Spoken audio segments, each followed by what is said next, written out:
একজন চুরি করে না এরপরেও চোরের কাতারে দাঁড়াবে। পয়গম্বরকে সাহাবারা জিজ্ঞেস করলেন, চুরি না করেও চোরের কাতারে দাঁড়াবে? এটা তো দুনিয়ায় চুরি না করেও চোরের অপবাদ দিয়ে জেলখানায় দেয়, জেনা না করেও জেনার অপবাদ দিয়ে জেলখানায় যাওয়া লাগে কি লাগে না? খুন না করেও খুনি হয়ে ফাঁসির কাস্টে চলে লাগে। সন্তানের উমরে ফারুক রাদিয়াল্লাহু তাআলার কাছে এক বাবা গেছে বেলটাকে নিয়ে, আমিরুল মুমিনিন খলিফাতুল মুসলিমিন বিচার করে দিন, এটা আমার বেটা, আমার ছেলেটা আমার কথা শুনে না, আমার নাফরমান বিচার করে দেন। আমিরুল মুমিনিন ওমর ইবনুল খাত্তাব রাদিয়াল্লাহু তাআলা আনহু বাচ্চাটার দিকে গরম চোখে তাকায় বলে, বেটা কি খবর? বলে, আমার বাবা যা বলছে সত্য বলছে। কত বড় সাহস, চিন্তা করছেন? এরপরে বলে, আমিরুল মুমিনিন খলিফাতুল মুসলিমিন, আমি জানতে চাই মায়ের হক বাবার হক আছে, আমি জানতে চাই সন্তানেরও কি কোনো হক আছে কিনা। আপনাদের কি মনে হয়, হক কি খালি মা বাবার আছে না সন্তানের আছে? সন্তানেরও হক আছে। এই সন্তানের হক যদি কেউ আদায় না করে, আল্লাহর আদালতে আসামির কাঠগড়ায় দাঁড়াইতে হবে। ওমর ফারুক রাদিয়াল্লাহু তাআলা আনহু বলেন, হ্যাঁ সন্তানের হক আছে, সন্তানের পাওনা আছে। বলে, আমিরুল মুমিনিন খলিফাতুল মুসলিমিন দয়া করে বলে সন্তানের বহু হক আছে, এর মধ্যে সবচাইতে তিনটা হক সবচাইতে দামি। এক নম্বর হলো সন্তানের জন্য একটা দিনদার মুত্তাকি পরহেজগার আবেদা সালেহা মায়ের ব্যবস্থা করা। সন্তানের মা যেন আবেদা সালেহা নামাজি পরহেজগার দিনদার হয়, এটা নিশ্চিত করা, এটা সন্তানের এক নম্বর হক। আমরা কয়জনে হকটা আদায় করছি? এটা সন্তানের এক নম্বর হক। আর যে হক আদায় করে নাই সে এক নম্বর ঠক, সন্তানকে ঠকাইছে, প্রতারণা করছে। দুই নম্বর হলো তার জন্য সুন্দর একটা নাম রাখতে হবে। তিন নম্বর হলো এই সন্তানকে দ্বীনি শিক্ষা দিতে হবে, কোরআনের শিক্ষা দিতে হবে। এই কোরআন অনুযায়ী সে যেন জীবন যাপন করতে পারে, এই শিক্ষাটা পাওয়ার অধিকার হলো সন্তানের। এই হক আমরা কতটুকু আদায় করছি? এরকম সন্তানের হক, বিবির হক, ভাইয়ের হক, বোনের হক, প্রতিবেশীর হক, সবার হক পাওনা পাই করে আদায় করে দিতে হবে। পয়গম্বর আরবি সাল্লাল্লাহু আলাইহি ওয়াসাল্লাম মসজিদে নববীতে বয়ান করতেছেন সাহাবারা সামনে।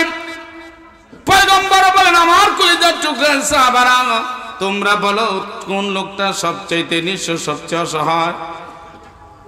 সাহাবারা বললেন, ইয়া রাসূলুল্লাহ, ইয়া হাবিবাল্লাহ, যার টাকা নাই, পয়সা নাই, মাল নাই, দৌলত নাই, ওই লোকটাই হলো সবচাইতে নিঃস্ব, ওই লোকটাই হলো সবচাইতে অসহায়। পয়গম্বর বলেন, না না, আমার কলিজার টুকরা সাহাবারা, সবচাইতে নিঃস্ব অসহায় হলো ওই ব্যক্তি, যেই ব্যক্তি আল্লাহর আদালতে পাহাড় পরিমাণ নেকি নিয়ে উঠবে, হাসর ময়দানে পাহাড় পরিমাণ নেকি নিয়ে উঠবে। পাহাড় পরিমাণ নেকি, 5 ওয়াক্ত নামাজের নেকি, কোরআন তেলাওয়াতের নেকি, জিকির আজকারের নেকি, দান খয়রাতের নেকি, ইশরাক তাহবিন তাহাজ্জুদের নেকি, নেকি আর নেকি পাহাড় পরিমাণ নেকি নিয়ে উঠবে। পয়গম্বর বলেন, পক্ষান্তরে হকুকুল ইবাদ, বান্দার হক নষ্ট করার কারণে, বান্দার হক নষ্ট করার কিছু গুনাহ তার আমল নামায় আছে। বহু মানুষের হক নষ্ট করেছে, এই গুনাহগুলো আছে। পাহাড় পরিমাণ নেকি নিয়ে যখন আল্লাহর আদালতে উঠবে, ওই সময় হকদাররা চলে আসবে, একজন এসে বলবে, আল্লাহ, এই লোকটা দুনিয়ার মধ্যে আমাকে গালি দিছিল, প্রতিশোধ নিতে পারে নাই, আল্লাহ প্রতিশোধ চাই। এমন লোক আছে না নাই? মানুষের যাকে খুশি তাকে খালি গাইলায়, আছে না নাই? ও ভাইয়েরা আমার, বন্ধুরা আমার, আপনার ক্ষমতা আছে, আপনার পাওয়ার আছে, আপনার শক্তি আছে, আপনার হেডাম আছে, আরেকজনকে আপনি অন্যায়ভাবে গালিগালাজ করলেন, দুনিয়ায় কোনো বিচার হয় নাই, কিন্তু আল্লাহর আদালতে ছাড় পাওয়ার কোনো উপায় নাই। পাই হিসাব হবে। আল্লাহ বলবে, তোকে গালি দিয়ে যে এই পরিমাণ কষ্ট দিয়েছে, এই পরিমাণ নেকি নিয়ে তুই চলে যা। আরেকজন এসে বলবে, আল্লাহ আমাকে থাপ্পড় মারছিল, আল্লাহ বলবেন তুই নেকি নিয়ে যা। আরেকজন এসে বলবে, আল্লাহ আমার বিরুদ্ধে অন্যায়ভাবে মিথ্যা মামলা দিছিল, আল্লাহ বলবে যা তুই নেকি নিয়ে যা। এইভাবে জীবনে যত মানুষকে গালিগালাজ করছে, যত মানুষকে থাপড়াইছে, যত মানুষের উপরে জুলুম করছে, যত মানুষের সঙ্গে খারাপ ব্যবহার করেছে, এক এক করে হকদার আস্তে আস্তে নেকি নিতে নিতে এক সময় নেকি শেষ হয়ে যাবে, আর কোনো নেকি থাকবে না। কিন্তু তখনও হকদার বাকি থাকবে। কষায় এসে বলবে আল্লাহ গোস্ত নিয়েছিল টাকা দেয়নি, বাটপার। ওরে বাটপার চিটার আছে না নেই? দোকানদার আসে বলবে আল্লাহ আমার দোকানে বাকি খাইছে, এরপরে দোকানের সামনে দিয়ে যায় না, আছে না নাই? টাকা ধার নিছে, সামনে শুক্রবার দিব, 52 শুক্রবার পর হয়ে যায়, টাকা দেওয়ার আর খবর নাই, আছে না নাই? যত মানুষকে ঠকায় আপনি দুনিয়ায় চলেন, আল্লাহর আদালতে পাই পাই হিসাব দেওয়া লাগবে।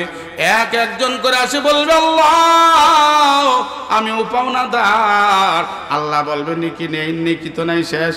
এখন একটা উপায় আছে, তুই যে দুনিয়ায় গুনাহ করছিস, যেই গুনার কারণে আযাব হবে, জাহান্নামে আগুনে জ্বলা লাগবে, ওই গুনাহগুলা পরিমাণ মতো দিয়ে যা।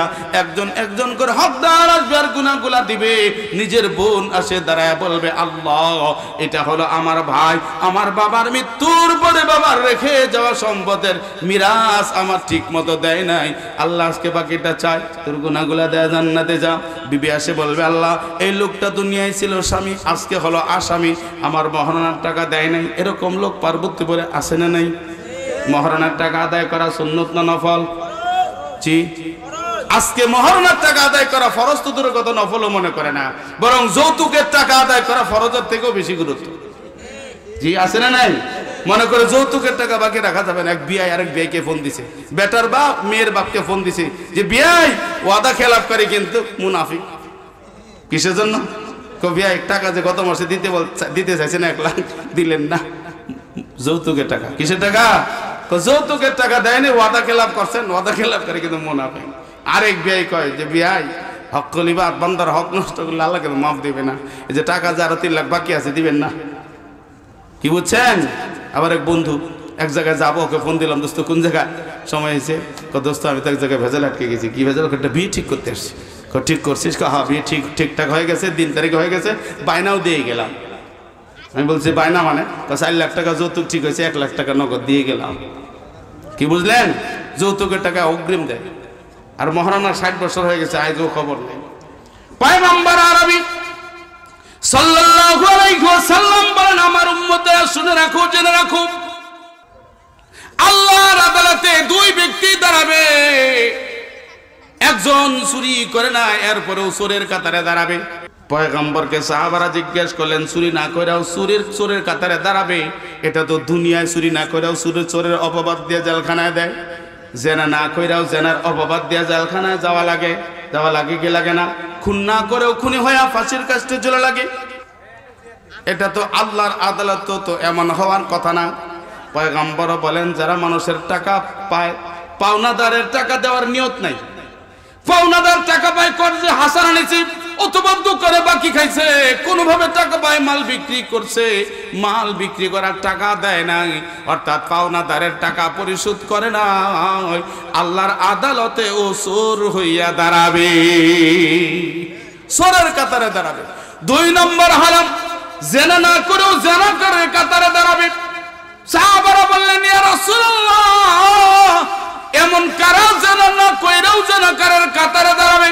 বলে যারা স্ত্রীর মহারানার টাকা আদায় করে নাই, মহারানার টাকা পরিশোধ করে নাই, পরিশোধ করার চেষ্টাও করে নাই, এরা আল্লাহর আদালতে জেনাকারের কাতারে দাঁড়া যাবে।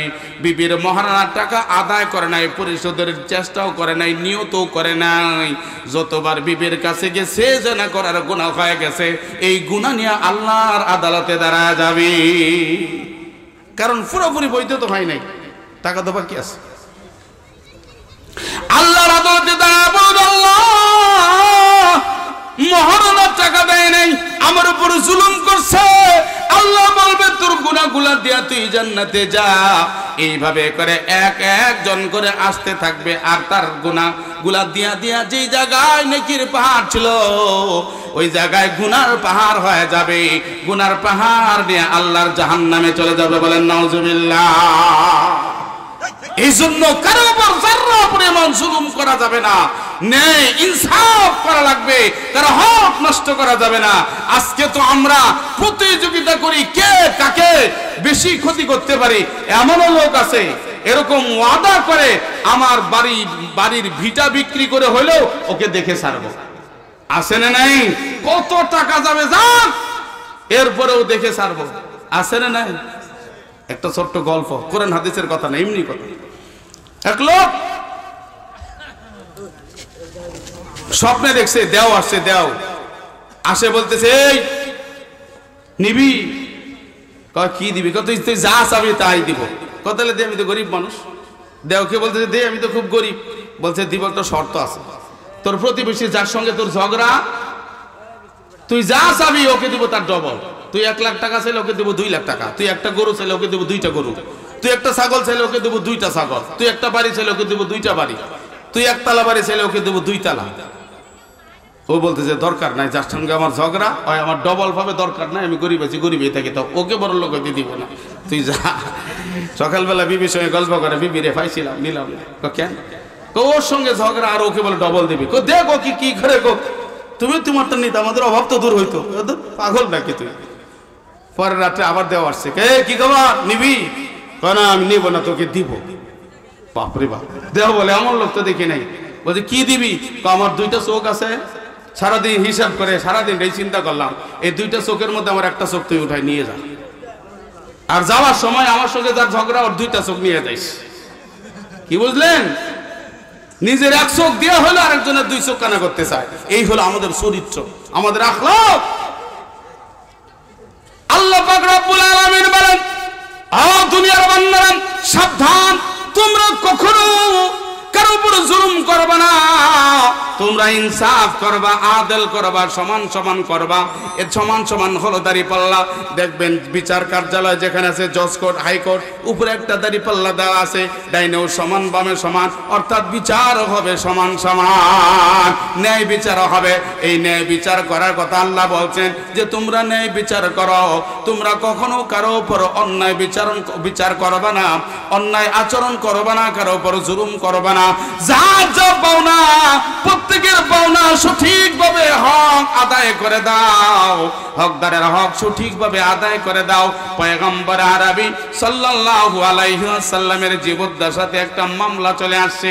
কুরাইশের একটা মহিলা একটা মেয়ে চুরি করেছে, এর নাম হলো ফাতিমা। কি নাম? পয়গম্বরের কাছে বিচার আসছে। পয়গম্বর খবর জানা দিলেন এত তারিখে বিচার হবে, বিবাদী সাক্ষী নিয়ে আসবা, বিচার হবে। সাহাবারা কানা ঘোষা করতেছে, যার বিচার হবে ও তো হলো কুরাইশের একটা মহিলা, কুরাইশ বংশের একটা মেয়ে। নাম তো আল্লাহ রাসূলের মেয়ের নামের সাথেও মিল আছে, ফাতিমা। কি করা যায়? আল্লাহ রাসূলকে যদি বলা যায় একটু স্যাক্রিফাইস করা যায় কিনা, কুরাইশ বংশের কান কাটা যায়, ইজ্জত নষ্ট হয়ে যায়। হুজুরে পাক সাল্লাল্লাহু আলাইহি সাল্লামের পালক পুত্র ছিল যায়েদ ইবনে হারেসা। আল্লাহ রাসূল সাল্লাল্লাহু আলাইহি সাল্লাম যায়েদ ইবনে হারেসাকে খুব ভালোবাসতেন। এই যায়েদ ইবনে হারেসার একটা ছোট্ট সন্তান ছিল। এই ছোট্ট সন্তানটার নাম উসামা ইবনে যায়েদ। এই উসামাকে রাসূল খুব আদর করতেন, মহব্বত করতেন। পয়গম্বর শুয়ে থাকলে উসামা পয়গম্বরের বুকের উপর শুয়ে থাকতো। পয়গম্বর খানা খাইলে উসামা পয়গম্বরের কোলে বৈশা পয়গম্বরের সাথে খানা খাইতো। উসামাকে পয়গম্বর এত ভালোবাসতো। ছোট মানুষ কিন্তু খুব পাকনা, কিছু কিছু বাচ্চা দেখবেন বয়স কম কিন্তু খুব পাকনা, আসে না নাই? এই উসামা খুব পাকনা ছিল। সাহাবারা কয়েকজন পরামর্শ করছে, পরামর্শ করে বলে, আবু বকর, আল্লাহ রাসূলের সাথে আপনার সম্পর্ক বড় গভীর, আপনি একটু সুপারিশ করেন। আবু বকর রাদিয়াল্লাহু তাআলা আনহু বলতেছেন, এটা আমার কাম না, আমি পারবো না, আমি নরম মানুষ, আমার দ্বারা সম্ভব না। ওমরের শক্তি বেশি, ওর গরম বেশি, ওর হিম্মত বেশি। উমরকে বলো। উমর বলে যে আমি তো আরো পারবো না। ওসমান বলে আমিও পারবো না। আলী বলে আমিও পারবো না। কোন সাহাবী আগায় না। এইবার তাদের মধ্যে একজন বলতেছে, বেলাল, ও বেলাল, তুমি তো আল্লাহ রাসূল সাল্লাল্লাহু আলাইহি সাল্লামের পিএস, তুমি যাও, তুমি তো রাসূলের পিএস, তুমি যাও, তুমি আল্লাহ রাসূলকে বললে রাসূল শুনবে। বেলাল বলেন আমি খালি আজান দেওয়ার মালিক, আল্লাহ রাসূল টাকা দিলে টাকা রাখার মালিক, এইগুলার দায়িত্ব আমি নিতে পারবো না। সর্বশেষ তারা পরামর্শ করলো উসামাকে পাঠায় দেবে। ছোট্ট বাচ্চা উসামা, তাকে কিছু বললে আল্লাহ রাসূল রাগ হবে না। উসামা আল্লাহ রাসূল সাল্লাল্লাহু আলাইহি ওয়াসাল্লাম শুয়ে আছে, বুকের মধ্যে মাথাটা লাগায়া আস্তে করে মুখটা কানের কাছে নিয়ে বলে ওগো দাদা জান, যে বিচারটা আসছে ফাতেমা নাম, এটা তো আপনার বংশের কুরাইশ বংশের একটা মেয়ে। ওগো দাদা জান, হাতের বদলে কি আঙ্গুল কাইটা বিচারটাকে একটু হালকা করা যায় না? পয়গম্বর বুঝলেন ওসামা যতই পাকনা হোক না কেন, এটা কিন্তু ওসামার কথা নয়, এটা হলো অন্য কারো শেখানো কথা। পয়গম্বর শুয়োর থেকে বসে গেলেন, প্রসাদ থেকে দাঁড়ায় গেলেন, ঘর থেকে বাহিরে আসলেন, বাইরে এসে চিৎকার দেওয়া বলে কেউ সব বলো, কেউ আমাকে শিখাই দিয়েছ, আসো আমার সামনে, তোমরা শুনে রাখো আমি মুহাম্মদ আল্লাহর জমিনে আদল ইনসাফ প্রতিষ্ঠার জন্য আসি। আমি মুহাম্মদ বেইনসাফি করতে পারি না। আজকে কুরাইশ বংশের মেয়ে ফাতিমা না হইয়া আমার কলিজার টুকরা মেয়ে ফাতিমা যদি হইতো, আমি আমার মেয়ে ফাতিমার বিচার করলেও আমি কখনো কম্প্রোমাইজ করতাম না। আমি নিজ হাতে আমার মেয়ে ফাতিমার হাত আমি কেটে দিতাম। এর নাম হলো আদল। আলী রাদিয়াল্লাহু তাআলা আনহু বাজার গেছে, গিয়ে দেখে আলী রাদিয়াল্লাহু তাআলা আনহু একটা তরবারি হারাইছে। জিহাদের ময়দান থেকে আসতে, জিহাদ করে আসার সময় হারাই গেছে, খুঁজে পায় না। অনেক খুঁজে করছে, কতজনকে জিজ্ঞেস করছে, কেউ বলতে পারে না। তরবারিটা খুব দামি তরবারি। আলী রাদিয়াল্লাহু মন খুব খারাপ। বাজারে গিয়ে দেখে একজন তরবারি নিয়ে বাজারে যেতেছে বিক্রি করার জন্য। এই মিয়া, এই তরবারি নিয়ে যাও কই? বাজারে যাই বিক্রি করবো। ওই লোকটা ছিল ইহুদি। বলে বাজারে যাও বিক্রি করবা, তরবারি তো আমার। তোমার মানে? আমার হাতে তরবারি আমি বাড়ি থেকে নিয়ে আসছি, আর তুমি বলে আমার? না, এটা আমার। আলী রাদিয়াল্লাহু তাআলা বলে আমার, ইহুদি বলে আমার। এখন বিচার নিয়ে গেছে কাজীর কাছে। ওই সময় আলী রাদিয়াল্লাহু তাআলা আনহু আমিরুল মুমিনিন, খলিফাতুল মুসলিমিন, তিনি বাদশা, রাষ্ট্রপ্রধান।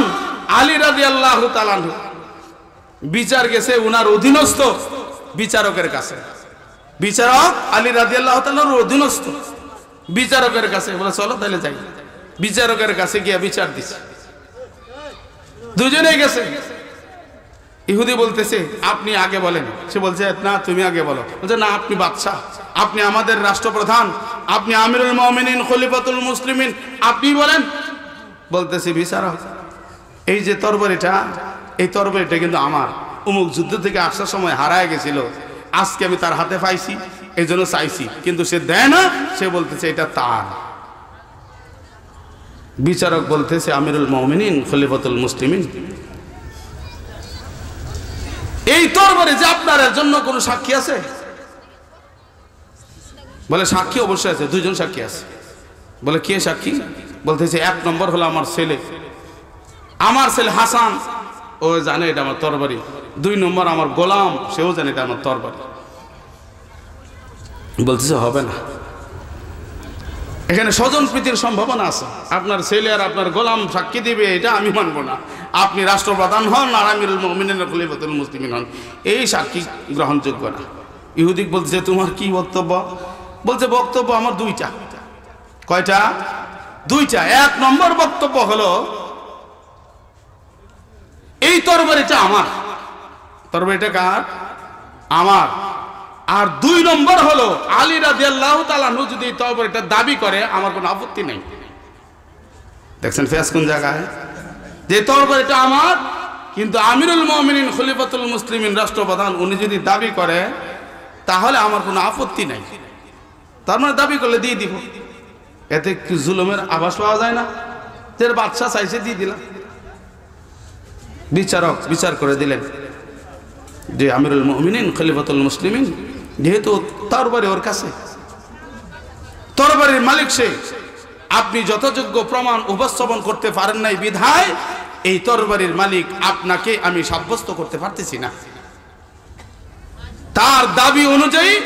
আর আপনার সাক্ষী দুর্বল, এই কারণেই এই আদালত এই মুহূর্তে এই রায় ঘোষণা করতেছে, এই সাক্ষী প্রমাণের ভিত্তিতে আমি রায় দিচ্ছি এই তরবারির মালিক হলো ইহুদি। সঙ্গে সঙ্গে ইহুদি কান্না শুরু করছে, কান্না শুরু করে দিয়ে বলে, আমিরুল মুমিনিন খলিফাতুল মুসলিমিন, এই তরবারির মামলার রায় পরে পুনরায় হবে, তার আগে আপনার হাতটা আপনি প্রসারিত করে দেন। ওমরে ফারুক আলী রাদিয়াল্লাহু তাআলা আনহু হাতটা প্রসারিত করলেন। এইবার ইহুদি হাতে হাত রাখা বলে, আমি জানতাম এতদিন ইসলাম মুসলমানরা সত্যবাদী, কিন্তু ইসলামের মধ্যে এমন আদেল এমন ইনসাফ আছে এটা এতদিন আমি জানতাম না। যেই ধর্মের মানুষেরা একজন রাষ্ট্রপ্রধানের পক্ষেও ফয়সালা হয় না, বিচারক সাক্ষী প্রমাণ দুর্বল থাকার কারণে বিচারক একজন রাষ্ট্রপ্রধানের পক্ষেও রায় দেয় না। সুতরাং এই ধর্মের থেকে শ্রেষ্ঠ ধর্ম আর হতে পারে না। আমাকে এই মুহূর্তে পড়ায় দেন লা ইলাহা ইল্লাল্লাহু মুহাম্মাদুর রাসূলুল্লাহ সাল্লাল্লাহু আলাইহি ওয়াসাল্লাম। এর নাম হলো আদেল। আর আমাদের দেশে অনেক সময় আগের দিনেই মামলার রায় হয়ে যায়। এলাকার মধ্যে দেখবেন কিছু বিচার সালিশ হয়, যারা টাকা বেশি দেয় তাদের পক্ষেই কিন্তু রায় হয়, হয় কি হয় না? দেখবেন অনেক সময় একই অপরাধ এক এলাকার দুইটা ছেলে করছে। একটা ছেলে হলো রিক্সাওয়ালার ছেলে, ও এরকম করে কান ধরায়া গলার মধ্যে জুতার মালা দিয়া এরকম গোটাল গ্রাম ঘুরাইছে। আর একজন বড় লোকের সন্তান একই অপরাধ করছে, বলছে বাবা এই অপরাধ তুমি আর কইরো না, আমরা কাউকে বলবো না। বিচার সমান হয়েছে, সমান হয়েছে।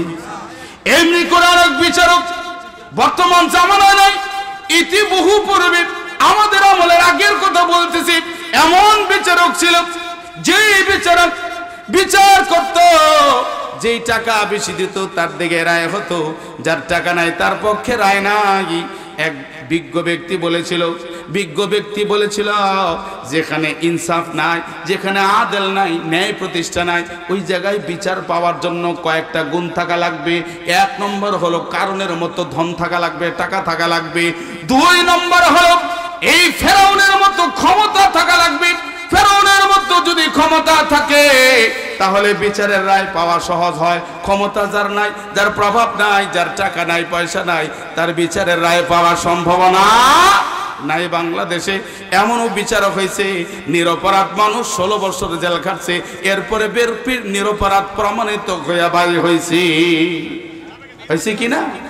এই জন্য সাবধান, ইনসাফ। আল্লাহ পাক রব্বুল আলামিন বলেন তোমরা সব জায়গায় ন্যায় প্রতিষ্ঠা করো, কোথাও অন্যায় হবে না, কারো হক নষ্ট হবে না, চুল পরিমাণ তোমরা কারো হক নষ্ট করবে না, কম দিবে না। এই যে ওজনে কম দেওয়া, এটাও কিন্তু ইনসাফের খেলা। ইনসাফের খেলা, ওজনে কম দেওয়া যাবে না, এটা হলো দাঁড়িপাল্লা। এই জন্য 1 নম্বর আদেশ আদেল।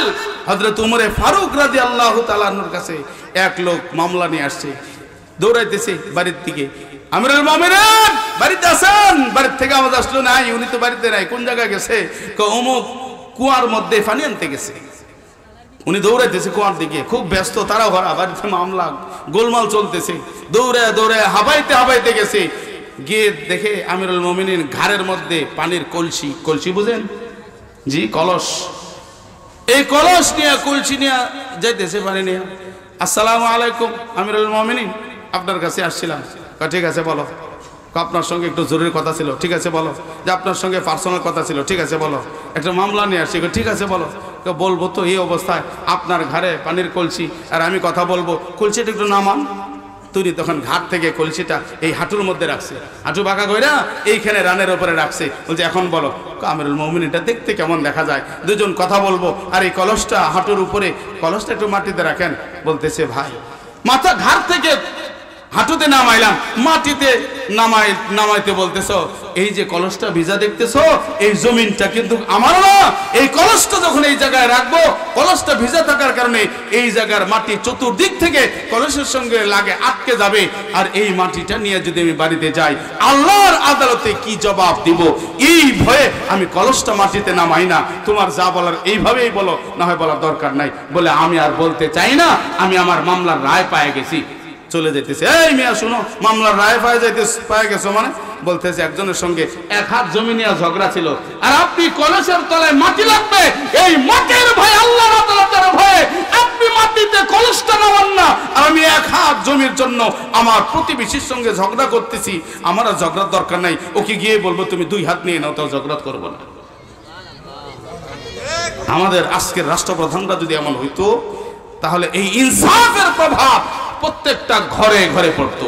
আমরা দোয়া করি আমাদের দেশের সামনে রাষ্ট্রপ্রধান যেই আসুক, যারাই আসুক, আল্লাহ তাআলা তাদেরকে যেন ওরকম ওমরে ফারুক রাদিয়াল্লাহু তাআলার মতো বানায় দেয়, আবু বকর সিদ্দিক রাদিয়াল্লাহু তাআলার মতো যেন বানায় দেয়। আদেল ইনসাফ তারা যেন বাংলার জমিনে প্রতিষ্ঠা করে। আমরা ইনসাফ চাই, আমরা আদেল চাই। কোটাল বাংলার টেকনাফ থেকে তেতুলিয়া, রূপসা থেকে পাথরিয়া, সারা দেশে আমরা শান্তি চাই, আর অশান্তি দেখতে চাই না। এই জন্য সূরা নহলের 90 নম্বর আয়াতের 1 নম্বর দাবি কি? আদেল, ইনসাফ প্রতিষ্ঠা করো। আল্লাহ পাক রব্বুল আলামিন বলেন, ইন্নাল্লাহা ইয়া'মুরু বিল আদলি ওয়াল ইহসান। 1 নম্বর হলো তোমরা ইনসাফ কায়েম করো, তোমরা সব হক সঠিকভাবে সবার হক আদায় করো। সাবধান, কারো হক নষ্ট করবে না, কারো উপর জুলুম করবে না। কারণ কেউ যদি জুলুম করে, পয়গম্বর আরবি সাল্লাল্লাহু আলাইহি ওয়াসাল্লাম বলেন, আয-যুলমু যুলুমাতু ইয়াউমাল কিয়ামা, জুলুম কিয়ামতের দিন ভীষণ অন্ধকার হয়ে দেখা দিবে। জালেম কেউ যদি কারো উপর জুলুম করে, জালেমের কোন ইবাদত আল্লাহর দরবারে কবুল হয় না। জালেম নামাজ পড়বে, নামাজ কবুল হবে না। জালেম রোজা রাখবে, রোজা কবুল হবে না। 7 লক্ষ টাকা দিয়ে হজ করবে, হজ কবুল হবে না। এরকম জালেমের দোয়া আল্লাহর দরবারে কবুল হবে না যতক্ষণ পর্যন্ত জুলুমের প্রতিকার না করবে, জুলুম না ছাড়বে, ততক্ষণ পর্যন্ত তার তওবাও আল্লাহ দরবারে কবুল হবে না। এই জন্য কোরআন মানতে রাজি আছি ইনশাআল্লাহ।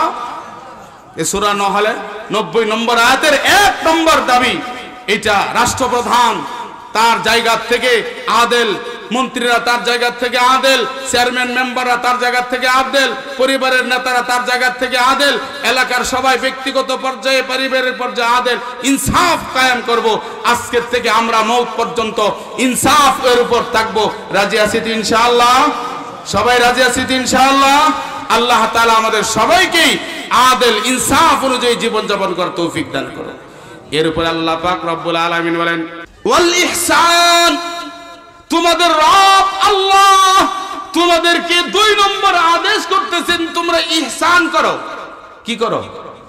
ইহসান করো। আমরা মা বাবা, একটা বিষয় আমাদের জানা আছে, আদেল হলো সমানে সমান, হক সমান সমান দিতে হয়। বাবা সন্তানের উপর আদেল করবে, ইনসাফ করবে, কিন্তু সন্তান বাবার উপর ইনসাফ করবে না, ইহসান করবে। কি করবে? ইহসান করবে। ইহসান, আজকে আমরা বাবার সাথে ইহসান তো দূরের কথা, ইনসাফ হলো সমান সমান, আর ইহসান হলো একটু বেশি। ইনসাফ হলো সমান সমান, ইহসান হলো একটু বেশি। একজন আমাকে 1 কাপ চা খাওয়াইছে, আমি ওকে 2 কাপ চা খাওয়াইলাম, এর নাম হলো ইহসান। একজন আমাকে 1টা পাউরুটি খাওয়াইছে, আমি ওকে 1টা পাউরুটি খাওয়াইলাম, এর নাম আদেল, সমান সমান। কি বুঝলেন? এই জন্য ইহসান, আল্লাহ তাআলা মা বাবার হকের কথা বলছেন, অকদা রব্বুকা আল্লাহ তা'বুদু ইল্লা ইয়াহু ওয়া বিল ওয়ালিদাইনি ইহসানা। মা বাবার সাথে কি করতে বলছে? ইহসান করতে বলছে। ইহসান মানে পরোপকার, উপকার করা, সাহায্য করা, সহযোগিতা করা। আর আমরা এখন চিন্তা করি, আমরা সন্তান, যার মা বাবার সন্তান আছি, মা বাবার প্রতি ইহসান করি, আদেলইতে নাই। আপনার মা, আপনার বাবা আপনার পিছনে যত শ্রম, যত সময়, যত মেধা, যত কষ্ট, যত কুরবানি, যত টাকা, যত কিছু ব্যয় করছে, এর সমান কি আমি দিছি? এর সমান কি আমি দিছি? সমান যদি দেই তাহলে হবে আদেল। আল্লাহ বলছেন এর থেকে আরো বেশি দাও। তোমার বাপ যা খাওয়াছে তুমি তার থেকে বেশি খাওয়াও। তোমার বাপ তোমার জন্য যা করছে তার থেকে তুমি বেশি করো। তোমার মা তোমার জন্য যা করছে তার থেকে তুমি বেশি করো। তোমার মা তোমার জন্য যে মেহনত করছে তার থেকে বেশি করো। তোমার মা তোমাকে যতটুকু ভালোবাসে তার থেকে তুমি বেশি ভালোবাসো। তোমার বাবা তোমাকে যতটুকু ভালোবাসে তার থেকে তুমি বেশি ভালোবাসো। এর নাম হলো ইহসান। বুঝতে পারছেন? 2 নম্বর পরোপকার, ইহসান করা, সবার ইহসান করা, সবার।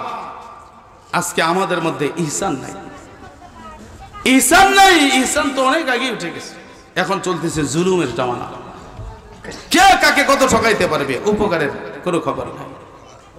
মানুষ বিপদে পড়লে 1000 টাকার জন্য সুদ ছাড়া টাকা পায় না।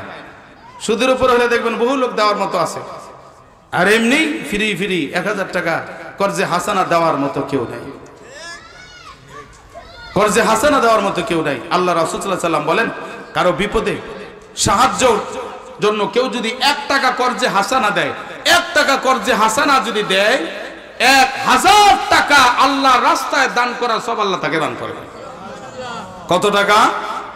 1000 টাকা দান করলে যে সওয়াব হবে, একজন অভাবগ্রস্ত ব্যক্তিকে তার প্রয়োজন ওই মুহূর্তে 1 টাকা তাকে যদি আপনি ইহসান করেন, 1 টাকা যদি তাকে কর্জে হাসানা দিয়ে ইহসান করেন, 1000 টাকা দান করার সমান সব আল্লাহ তাআলা দান করবেন। এজন্য সবার ইহসান, প্রতিবেশীর ইহসান, গরিবের ইহসান, বড়লোকের ইহসান, সবার সাথে ইহসান করতে হবে, ইহসানপূর্ণ আচরণ করতে হবে। আল্লাহ তাআলা 2 নম্বর আদেশ করতেছেন। আমরা যদি সব জায়গায় সব সময় যদি আমি চিন্তা করতাম যে আমি একজনের ইহসান করি, তাহলে আমাদের সমাজের মধ্যে কোনো মামলা থাকতো না। যুদ্ধে, জিহাদের ময়দানে, বদরের যুদ্ধে, বদর কি উহুদের যুদ্ধে সাহাবী একজন মুমূর্ষ অবস্থায় গোটাল শরীরে তরবারির আঘাতে আহত, ক্ষত বিক্ষত, মৃত্যুপায় অবস্থায়, গলা ফেটে, তৃষ্ণায় গলা ফেটে যাচ্ছে, চিৎকার, পানি পানি বলে চিৎকার করতেছে। একজন খুঁজতেছে, মনে হচ্ছে লাশের স্তূপ পড়ে আছে, কোন জায়গা থেকে আওয়াজ আসতেছে, ওই জায়গায় তিনি খুঁজতেছে। খুঁজে খুঁজে দেখে এই লাশের ভিড়ের মধ্যে একজন এখনো জীবিত আছে, পানি পানি বলে চিৎকার করতেছে। তিনি দৌড়ে পানির মস্ক নিয়ে গেলেন, তাকে এরকম করে উঠে বসাইলেন। শুয়ে এত পানি পান করা যাবে না, উঠে বসাইলেন, কোলের মধ্যে হেলান দিলেন, মুখের কাছে পানিটা নিলেন, পানি পান করাবে। এমন সময় আরেকজন পানি পানি করে চিৎকার করতেছে। এই ব্যক্তি বলতেছে যে পানি পানি করে চিৎকার করতেছে, আমার মন বলতেছে আমার থেকে সে বেশি তৃষ্ণার্ত, সে বেশি পিপাসার্ত, যাও তোমরা তার কাছে, তুমি আগে তার কাছে পানিটা নিয়ে যাও, আমার ওই ভাইকে আগে পানি পান করাও, এরপরে আমার কাছে আসো। আমাদের কি ইহসানটা আছে? আছে? এই লোক পানি তাকে পান করাতে পারলো না। সে বলতেছে, না, আমি যতক্ষণ পর্যন্ত আমার ভাইকে পানি পান না করাবা, আমি ততক্ষণ পানি পান করবো না। যাও, দৌড়ায় চলে গেছে ওই ভাইয়ের কাছে, তাকে এরকম করে উঠাইছে, কোলে বসাইছে, পানি পান করাবে, মস্কটা মুখের কাছে নিয়েছে।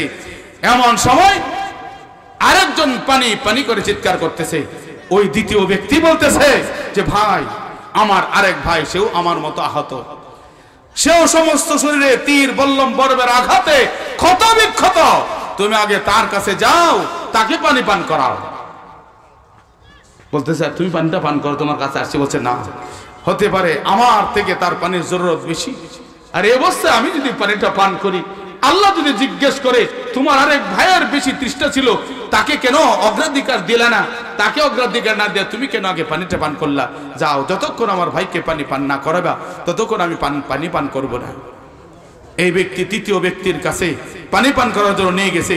যাইতে যাইতে দেখে তিনি মারা গেছেন, শহীদ হয়ে গেছে। এইবার রিটার্ন আসছে দ্বিতীয় ব্যক্তির কাছে, আসে দেখেন তিনিও শহীদ হয়ে গেছে। এইবার রিটার্ন আসছে প্রথম ব্যক্তির কাছে, দেখেন তিনিও শহীদ হয়ে গেছে। ওই পানির মস্ক তার কাছে রয়ে গেছে। এর নাম হলো ইহসান, এর নাম হলো ইহসান। হযরতে আব্দুল্লাহ ইবনে মুবারক রাহমাতুল্লাহি আলাইহি অনেক বড় ওলি, বুজুর্গ এবং বড় একজন আলেম ছিলেন। আব্দুল্লাহ ইবনে মুবারক রাহমাতুল্লাহি আলাইহি একজন মুহাদ্দিস ছিলেন, হাদিসের বড় পণ্ডিত ছিলেন। তিনার ক্লাসে কয়েক হাজার ছাত্র একসঙ্গে হাদিসের দরস দিত, কয়েক হাজার ছাত্র। আব্দুল্লাহ ইবনে মুবারক রাহমাতুল্লাহি আলাইহি অনেক বড় আলেম। তিনি গেছেন হজ করতে, হজ করতে গেছেন। তিনি মুরাকাবার হালতে কাশফের মাধ্যমে আল্লাহর সঙ্গে কথা বলে, আল্লাহ, আয় রব্বুল আলামিন, আল্লাহ জানতে চাই এত মানুষ হজ করতে আসছে, সবার হজ কবুল হয়েছে কিনা, বিশেষ করে আমি আব্দুল্লাহ ইবনে মুবারকের হজটা কবুল হয়েছে কিনা। আল্লাহ পাক রব্বুল আলামিন ইলহামের মাধ্যমে কাশফের হালতে জানায় দেন যে আব্দুল্লাহ ইবনে মুবারক আলী ইবনে মুওয়াফিক দামেশকি নামে আমার এক বান্দার ওসিলায় আমি আল্লাহ সমস্ত হাজির হজ কবুল করে নিলাম। আব্দুল্লাহ ইবনে মুবারক রাহমাতুল্লাহি আলাইহি তিনি চিন্তা করলেন কোন আলী ইবনে মুআফিক দামেশকি, যেহেতু দামেশকি তার বাড়ি তো দামেস্ক। তিনি রওনা হয়ে গেলেন দামেস্ক শহরের দিকে। পথ চলতে চলতে দীর্ঘদিন পথ চলার পরে দামেস্ক শহরে গিয়ে হাজির। আলী ইবনে মুআফিক দামেশকি, এর মানে দামেস্কে তার বাড়ি। যেমন আমাদের দেশে নুরুল ইসলাম উলিপুরি, ওনার বাড়ি উলিপুরে। আব্দুল খালেদ শরীয়তপুরি, ওনার বাড়ি শরীয়তপুরে। আমার নামের পিছনে দেখবেন মিলনপুরি, আমার বাড়ি মিলনপুরে। বীরগঞ্জ থানা মিলনপুর আমাদের গ্রাম। এই দামেশকি খুঁজে খুঁজে চলে গেলেন। ওই এলাকায় গিয়ে মানুষকে জিজ্ঞেস করে যে এলাকার মানুষকে জিজ্ঞেস করে যে আলী ইবনে মুআফিক দামেশকি কে কেউ চেনো? কেউ চিনে না। খুঁজতে খুঁজতে হয়রান, সমস্ত শহরখালি ঘুরে এই মসজিদ থেকে ওই মসজিদ, এই মসজিদে এলান দেয়, ওই মসজিদে এলান দেয়, কোনো মসজিদের চিনি কেনা পাওয়া যায় না। একজন বলতেছে হুজুর কয়েকদিন থেকে দেখলাম খালি দামেস্ক শহরে আপনি ঘুরে বেড়াচ্ছেন, ব্যাপার কি? বলতেছে আমি একটা লোককে খুঁজতেছি যার নাম আলী ইবনে মুআফিক দামেশকি। বলছে তাকে কি দরকার? বলে আমার মন বলে সে অনেক বড় আলেম, অনেক বড় বুজুর্গ, অনেক বড় শায়েখ, আমি তার সঙ্গে মোলাকাত করে তার সহবত নিতে চাই।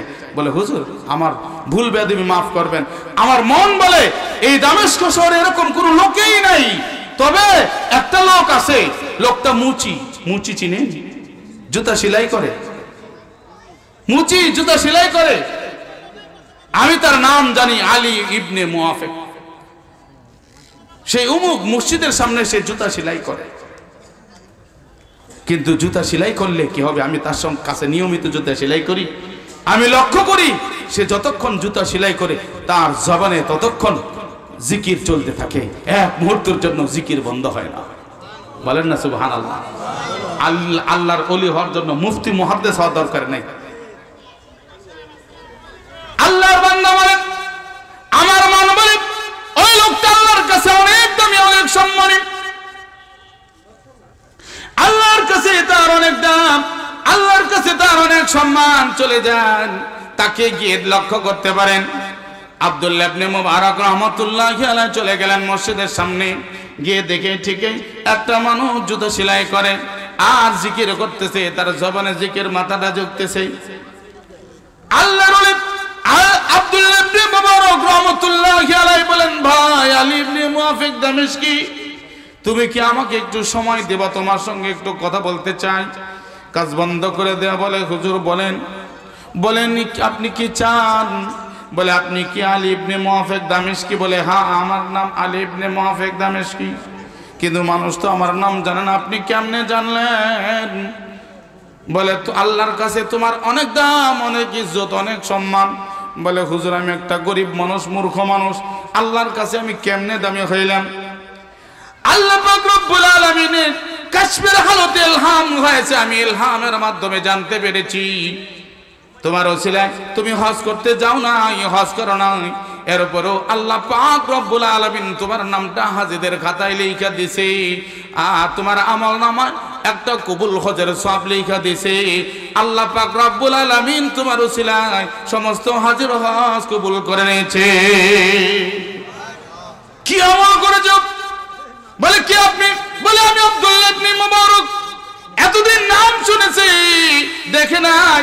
আব্দুল্লাহ ইবনে মুবারক রাহমাতুল্লাহি আলাইহির এই কথাটা শোনার পরে বেহুশ হয়ে গেছে, অজ্ঞান হয়ে গেছে। দীর্ঘক্ষণ পরে জ্ঞান ফেরার পরে বলতেছে, ওগো আল্লাহর ওলি, আমি আল্লাহর কাছে সব সময় দোয়া করতাম, আল্লাহ পাক রব্বুল আলামিনের জিকির করি সারা দিন, দিলের জ্বালা মিটে না, আমার মনটা চায় আল্লাহর ঘরে গিয়ে আল্লাহকে দেখার স্বাদ। আল্লাহকে সচক্ষে দেখা যায় না, যেহেতু নবী মুসা দেখতে পারে নাই, আমি তো দেখতেই পারবো না। আল্লাহ দেখার স্বাদ বাইতুল্লাহ দেখে মিটাইতে চায়। যেই আল্লাহকে সারা দিনটা কি, যেই আল্লাহর গোলামি করে, ওই আল্লাহর ঘরের কাছে গিয়ে চতুর্দিকে চিৎকার করে বলতে পারি, আল্লাহ আমি লাব্বাইক, আমি হাজির, আমি হাজির। আল্লাহর ঘরটা দেখা দিলের স্বাদ মিটাইতে চাই। ওগো আল্লাহর ওলি, প্রতিদিন আমি আল্লাহ রাসূলের উপর 300 বার দরুদ পড়ি, দিলের জ্বালা মিটে না, আমার মন চায় রাসূলের রওজায় গিয়ে সরাসরি দরুদ পড়ব, দিলের জ্বালা মিটাবো, কিন্তু আমার কাছে টাকা নাই, পয়সা নাই, কেমনে আমি যাই মক্কা মদিনায়? আমি প্রতিদিন যা কামাই করি এর থেকে প্রতিদিন অল্প অল্প করে টাকা জমা করি, জমা করে করে আমি হজে যাব। দীর্ঘ 30 বছরে আমি হজে যাওয়ার সমান টাকা বার হয়ে গেছে। একটা কাফেলার মধ্যে নাম লেখাইলাম, হজে যাওয়ার জন্য নিয়ত করলাম, সব প্রস্তুতি গ্রহণ করলাম। কাফেলা আর কয়েকদিন বাকি আছে, কাফেলা যাবে। এমন সময় আমার বিবি অন্তঃসত্ত্বা গর্ভবতী, ভালো কিছু খাইতে মন চায়।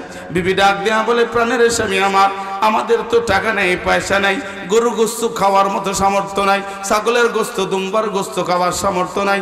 প্রতিবেশীর বাড়িতে গোস্ত রান্না হয়েছে, গোস্ত যদি না দেয় একটু ঝোল নিয়ে আসো। আমার মুখে স্বাদ নাই, কোনো কিছুই তো ভালো লাগে না, রুচি লাগে না, কারণ সন্তান পেটে আসতে রুচি নষ্ট হয়ে যায়। আলী ইবনে মুআফিক দামেশকি বলেন, প্রতিবেশীর কাছে গিয়ে বললাম, বোন রে, ও বোন, তোমার ঘরে কি গোস্ত রান্না হয়েছে? যদি রান্না হয় একটু ঝোল দাও। আমার স্ত্রী অন্তঃসত্ত্বা, সন্তান সম্ভবা, তার রুচি নাই, ভালো খাইতে মন চায়, একটু ঝোল দাও। আল্লাহর ওই প্রতিবেশী বিধবা মহিলাটা ডাক দিয়া বলে, আলী, এই খাবার আমার জন্য হালাল, তোমার জন্য হারাম। আমার জন্য জায়েজ, তোমার জন্য না জায়েজ। আমি আমার পরিবার সহ খাইতে পারবো, তুমি খাইতে পারবা না। আলী বলেন, আমি বললাম, বোন রে, তুমিও মুসলমান, আমিও মুসলমান, তুমি যদি খাইতে পারো আমি কেন খাইতে পারবা না? যেই খাবারটা তোমার কাছে হালাল আমার জন্য কেন হারাম হবে? যেটা তোমার জন্য জায়েজ আমার জন্য কেন না জায়েজ হবে? ডাক দেয়া বলে, আলী রে, আজ 3 দিন যাবৎ ঘরের চুলায় আগুন জ্বলে না, ঘরে খাবার নাই, সন্তানেরা খাবারের জন্য চিৎকার করে কান্দে। এক পর্যায়ে পায়ে গড়া গড়ে কান্দে আর বলে, মা, খাবার যদি দিতে না পারো, ওগো মা, গলা চেপে আমাদেরকে মেরে ফেলো, মরতে রাজি আছি, এই ক্ষুধার যন্ত্রণা আর সহ্য করতে পারি না। দিনে বের হতে পারি নাই, রাত্রে বের হইয়া একটা রাস্তার পাশে গাধা, মরা গাধা মানুষ ফেলায় রাখছে। মরা গাধা থেকে জীবন বাঁচানোর জন্য, সন্তানদের জীবন বাঁচানোর জন্য মরা গাধার গোস্ত কাইটা রান্না করে খাওয়াইছি। এটা আমার জন্য জীবন বাঁচানোর জন্য জায়েজ, তোমার জন্য জায়েজ নয়। আলী ইবনে মুআফিক দামেশকি বলে, ও আল্লাহর ওলি, আমি আর এক মুহূর্ত দেরি করি নাই, দৌড়াইয়া ঘরে চলে গেলাম। আমার জিহাদের, আমার হজের সামনা গুলা আর টাকা পয়সা গুলা নিয়ে আমি তাকে দিয়ে দিলাম। বললাম, বোন রে, এটাই আমার হজ, এটাই হলো আমার জিয়ারত। আল্লাহ যদি বলে, বান্দা তুমি হজে আসছো, লাব্বাইক লাব্বাইক, হাজিরা দিতে আসছো, তোমার প্রতিবেশী না খায়া ছিল, বিধবা মহিলা না খায়া ছিল, তোমার লাব্বাইক আমার কাছে গ্রহণযোগ্য হবে না, তোমার হাজিরা আমার কাছে গ্রহণযোগ্য হবে না। এই জন্য আমি আল্লাহর কাছে মাফ চেয়ে নিছি, আল্লাহ আমাকে তুমি হাজ করার সব দিয়ে দাও। আমি টাকাগুলা তোমার এক বিধবা বান্দির তার সন্তান, এতিম সন্তানদের জন্য দিয়ে দিলাম। ওগো আল্লাহর ওলি, এই টাকাগুলা সব দিয়ে দেওয়ার পরে আমি পালা চলে গেলাম। আর কাফেলা চলে গেছে, আমাকে খুঁজে পাই নাই, আমি আত্মগোপনে চলে গেলাম। কাফেলা ফিরে আসার পরে একজন একজন করে আমার সঙ্গে মুসাফা করতে আসে। আমাদের সাথে নাম লেখাইলা, আলাদা কেন গেলা? তোমাকে কেন মিনায় দেখলাম, আরেকজন বলে তোমাকে কেন মুজদালিফায় দেখলাম, আরেকজন বলে তোমাকে কেন অমুক জায়গায় দেখলাম। এমনি করে বিভিন্ন জায়গায় তারা দেখেছে। একজন আমার কাছে একটা যেই সামানা, যেই টাকা পয়সা বিধবা মহিলাকে দিয়েছিলাম, ওই টাকা পয়সা সামানা সম পরিমাণ আমাকে দেয়া, বলে, এটা তোমার সামানা, তুমি যে আমার কাছে রাখছিলা, আর তোমাকে পাইলাম না, এই জন্য নিয়ে আসলাম, নাও তুমি। হুজুর গো, আমি বুঝতে পারলাম না। আব্দুল্লাহ ইবনে মুবারক রাহমাতুল্লাহ আলাইহি বলেন, আলী ইবনে মুআফিক দামেশকি, আল্লাহ পাক রব্বুল আলামিন, তুমি যে আরেকজনের উপর ইহসান করেছো, আল্লাহ তাআলা খুশি হইয়া তোমার চেহারা আকৃতিতে একটা ফেরেশতা দিয়া হজ করায়া এর নেকি তোমার আমলনামায় দিয়েছে। আর যেই পরিমাণ তুমি দান করেছ, আগামী বছর যেন হজে যাইতে পারো, ওই পরিমাণ আল্লাহ তার পক্ষ থেকে তোমাকে হাদিয়া দিয়েছে। এই জন্য ইহসান, আল্লাহ বলেন, বান্দারা, এটা আমার আদেশ যে তোমরা ইহসান, উপকার করো। কে বিপদগ্রস্ত, কে ক্ষুধার্ত, আল্লাহ রাসূল সাল্লাল্লাহু আলাইহি ওয়াসাল্লাম বলেন হাদিসে কুদসি, কিয়ামতের দিন আল্লাহ পাক রব্বুল আলামিন বলবেন, আল্লাহ পাক রব্বুল আলামিন বলবেন, বান্দা, এ বান্দা, দুনিয়ার মধ্যে আমি ক্ষুধার্ত ছিলাম, আমাকে কেন খাবার দাও নাই? আমি তৃষ্ণার্ত ছিলাম, আমাকে কেন পানি পান করাও নাই? আমি এরকম, আমার পোশাক ছিল না, শীতবস্ত্র ছিল না, কম্বল ছিল না, বালিশ ছিল না, সুইটার ছিল না, জামা ছিল না, আমাকে কেন দেও নাই? তারা বলবে, আল্লাহ তুমি তো পোশাকের দরকার হয় না, তোমার তো খাবারের দরকার হয় না, তুমি তো কখনো অসুস্থ হও না, কিন্তু আল্লাহ তোমাকে কেমনে খাওয়াইতাম, কেমনে চিকিৎসা করতাম, কেমনে তোমাকে পোশাক দিতাম? আল্লাহ বলবেন, বান্দা তোমার প্রতিবেশী আমার এক বান্দা, আমার এক বান্দা ক্ষুধার্ত ছিল, তাকে যদি খাওয়াইতে সেখানে আমি আল্লাহকে পাওয়া যাইতে, আমাকে খাওয়ানো হয়ে যেত। আমার প্রতিবেশী তৃষ্ণার্ত, তোমার প্রতিবেশী তৃষ্ণার্ত, তুমি যদি পান করাইতে সেখানে আমাকে পাওয়া যাইতে। আমি যারা বিবস্ত্র ছিল, বস্ত্র ছিল না, পোশাক ছিল না, কাপড় ছিল না, শীতবস্ত্র ছিল না, যদি দিতে আমাকে দেওয়া হয়ে যাইত। এই জন্য ভাইরা আমার, 2 নম্বর আদেশ ইহসান। আল্লাহর আদেশ যে বান্দারা তোমরা ইহসান করো, আমরা যদি ইহসান করি আল্লাহ তাআলা আমাদের উপর ইহসান করবে, আল্লাহ তাআলা আমাদের উপর ইহসান করবে। এই জন্য আমরা ইহসান করব। আল্লাহ তাআলা 3 নম্বর আদেশ করেন, ওয়া ইতাইজিল কুরবা, যে তোমরা প্রতিবেশী, নিকটাত্মীয়, আত্মীয় স্বজনকে সাহায্য সহযোগিতা করো। আত্মীয়তার সম্পর্ক আজকে নষ্ট হয়ে গেছে। আল্লাহ রাসূল সাল্লাল্লাহু আলাইহি সাল্লাম বলেন, কিয়ামতের দিন আল্লাহর আদালতে এই আত্মীয়তার হক আল্লাহ তাআলা একটা রূপ দান করবেন। সে দাঁড়ায় বলবে, আল্লাহ যারা আমাকে ছিন্ন করেছে, আল্লাহ যারা আমার সাথে সম্পর্ক ছিন্ন করেছে, সম্পর্ক কাট অফ করেছে, আজকে আমি এর বিচার চাই।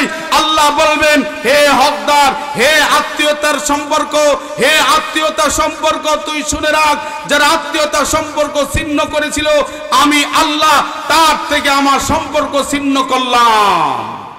এই জন্য সাবধান। আল্লাহ রাসূল সাল্লাল্লাহু আলাইহি সাল্লাম বলেন, লা ইয়াদখুলুল জান্নাতা কাতি, যারা আত্মীয়তার সম্পর্ক ছিন্ন করে তারা কখনো জান্নাতে যাইতে পারবে না। আল্লাহ রাসূল সাল্লাল্লাহু আলাইহি সাল্লাম একটা মজলিসে বসা দোয়া হবে। আল্লাহ রাসূল সাল্লাল্লাহু আলাইহি সাল্লাম বললেন, হে আমার সাহাবারা, তোমাদের মধ্যে এমন কেউ যদি থাকে তার কোন আত্মীয়র সাথে তার সম্পর্ক ছিন্ন করেছে, সেজন্য এখান থেকে উঠে যায়। কারণ যে আত্মীয়তার সম্পর্ক ছিন্ন করে তার দোয়া আল্লাহ কবুল করে না। সে যেই মজলিসে থাকে ওই মজলিসের কারো দোয়াই আল্লাহ কবুল করবে না। সুতরাং সেজন্য উঠে যায়। একজন সাহাবী সঙ্গে সঙ্গে দাঁড়ায় গেলেন, চোখের পানি ফেলা, কাঁদতে কাঁদতে, চিৎকার করতে করতে দৌড়ায় চলে গেলেন। সাহাবারা ওইদিকে তাকায় আছে, কেন দৌড়ায়, কোথায় দৌড়ায়? দেখতেছে সে তার ফুফুর ঘরে ঢুকছে, তার ফুফুর কাছে মাপ চাইছে, পায়ে ধরে মাপ চায়, আবার দৌড়ায় আল্লাহ রাসূল সাল্লাল্লাহু আলাইহি সাল্লামের কাছে আসছে। আল্লাহ রাসূল সাল্লাল্লাহু আলাইহি সাল্লাম দোয়া করছে। আল্লাহ রাসূল সাল্লাল্লাহু আলাইহি সাল্লাম বলেন, বলো তুমি কোথায় গেছিলা? বলে, আমার ফুফুর সাথে সম্পর্ক ভালো ছিল না, সম্পর্ক কাট অফ ছিল, আমার দোষটা আমার ফুফুরই ছিল, কিন্তু সম্পর্ক তো ছিন্ন করেছি। আমি গিয়ে আমার ফুফুর কাছে মাপ চাইছি, আমার ফুফু আমাকে বুকে জড়ায়া আদর করছে, মাফ করে দিছে। আমার ফুফু কাঁদছে, আমার ফুফু ভুল বুঝতে পারছে। আল্লাহ রাসূল সাল্লাল্লাহু আলাইহি সাল্লাম বলেন, তোমার জন্যই এতক্ষণ দোয়া কবুল হইতো না, আর এখন তোমার জন্যই দোয়া কবুল হয়েছে। এই জন্য সাবধান, আত্মীয়তার হক কেউ, হুজুর আসছে নাকি? আত্মীয়তার সম্পর্ক কেউ নষ্ট করবেন না। আজকে আমরা নিকট আত্মীয় দূরাত্মীয় বুঝি না।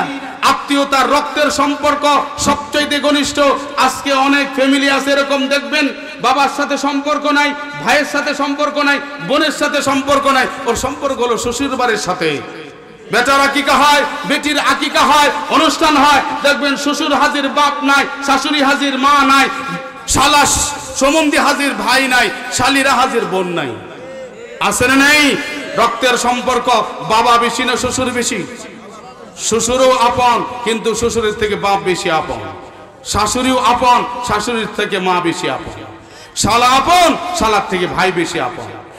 শালি আপন, শালির থেকে বোন বেশি আপন। আজকে শালির সাথে গলা গলা ফিরি, শালির সাথে দেখা করা জায়েজ আছে? জায়েজ আছে? শালির সাথে দেখা করা জায়েজ নাই। আর বাজারে যায় 6 কিলোমিটার থেকে যাই, শালিটাকে একটু দেখে আসি, ছোট শালি তো একটু দেখে আসি, অথচ শালিক দেখাই জায়েজ নাই। আর বোনের বাড়ির সামনে দিয়ে যায়, দেখার খবর নাই, অথচ বোনকে দেখলে ইবাদত হয়, বোনকে দেখলে নেকি হয়। এই জায়গায় গাধা যায় না, এই গাধা যায় যাকে দেখা না যায় হারাম, তাকে দেখতে যায়। এই জন্য আত্মীয়তা সম্পর্ক, প্রতিবেশী সম্পর্ক, নারায়ণ